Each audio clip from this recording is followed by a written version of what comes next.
District nodal officer దయచేసి మీరు district టీమ్ని మీరు వరుసగా కూర్చోపెట్టండి. వెనక చాలా డిస్టర్బెన్స్ ఉంది. ఒక 10 మినిట్స్లో ప్రోగ్రామ్ అయిపోతూ ఉంది. పెద్దలు మాట్లాడుతున్నారు. డిస్ట్రిక్ట్ నోడల్ ఆఫీసర్స్ ప్లీజ్ ఫ్రంట్లో ఎవరున్నారు? దాని డిస్ట్రిక్ట్ నోడల్ ఆఫీసర్స్ ఎక్కడ? డిస్ట్రిక్ట్ నోడల్ ఆఫీసర్స్ మీ టీంని కొద్దిగా గ్యాదర్ చేసి ఒక్క చోట కూర్చోపెట్టండి ప్లీజ్. అందరూ కూర్చోండి. ఇది ఏ జిల్లా? ఇది జిల్లా వారికి అందరూ కూర్చోండి. అమ్మ వెనక ఉన్న వాళ్ళు ప్లీజ్ ఒక 10 మినిట్స్ బ్యాక్ సైడ్ ప్లీజ్.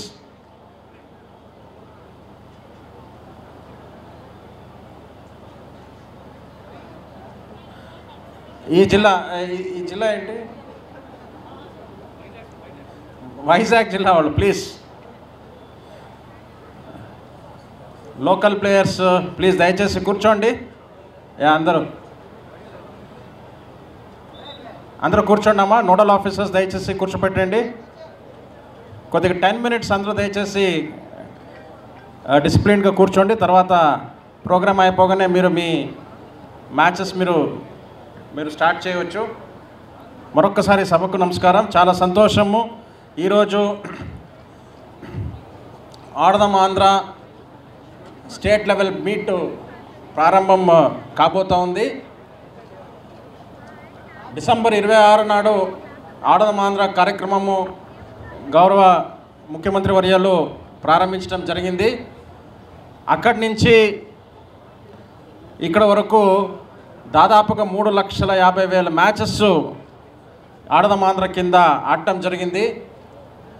ఈ వివరాలన్నీ కూడా ఇప్పుడే మరి విసిఎండి గారు ధ్యాన్చంద్ర గారు మీకు అందరికీ అందచేయడం జరిగింది.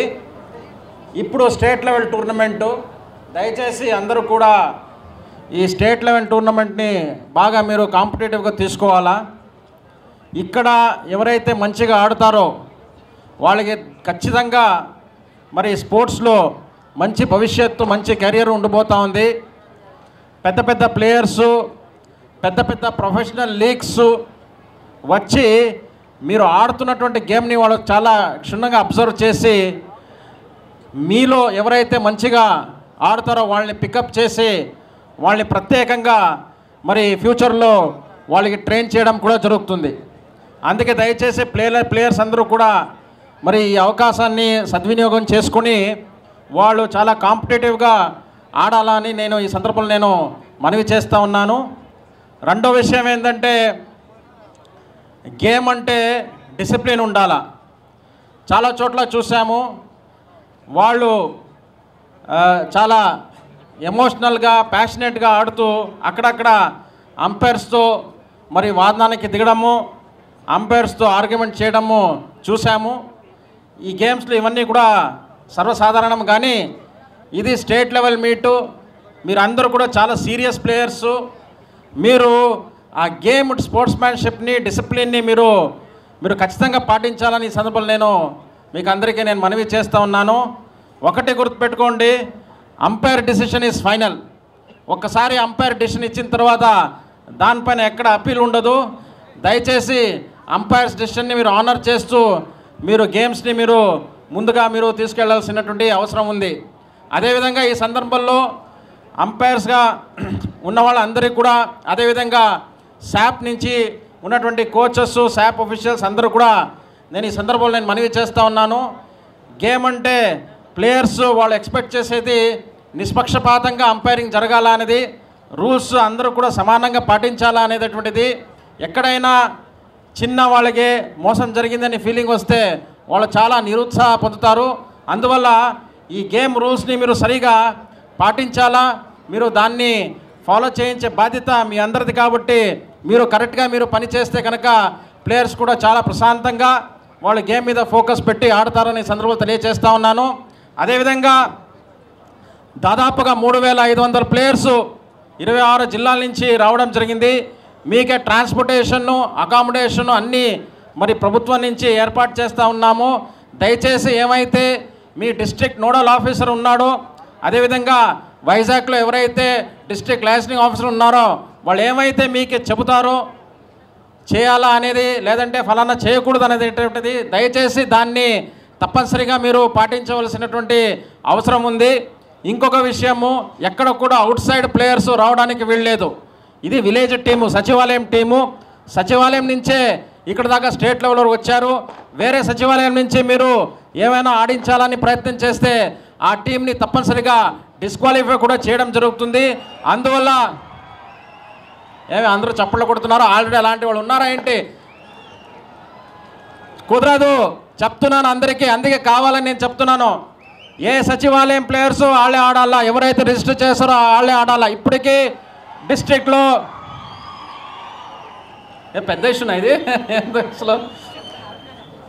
ఆ డిస్ట్రిక్ట్లో అక్కడక్కడ చోట అంటే మనం అంతా ఇప్పుడు మనకు తెలిసిందే కదా, మేము కూడా చిన్నప్పుడు కాలేజ్లో స్కూల్లో గేమ్స్ ఆడాము, ఇలాంటివన్నీ ట్రై చేసాం. కాబట్టి ఇక్కడ చాలా జాగ్రత్తగా దీన్ని చూస్తున్నాము. దయచేసి డిస్ట్రిక్ట్ నోడల్ ఆఫీసర్ అదేవిధంగా శాప్ అధికారులందరూ కూడా టీముని ఒక్కసారి చెక్ చేసి, ఆడించే ముందు టీంని ఒక్కసారి చెక్ చేసి ఎక్కడైనా అవుట్ సైడ్ ప్లేయర్స్ ఉంటే మరి ఆ టీం మీద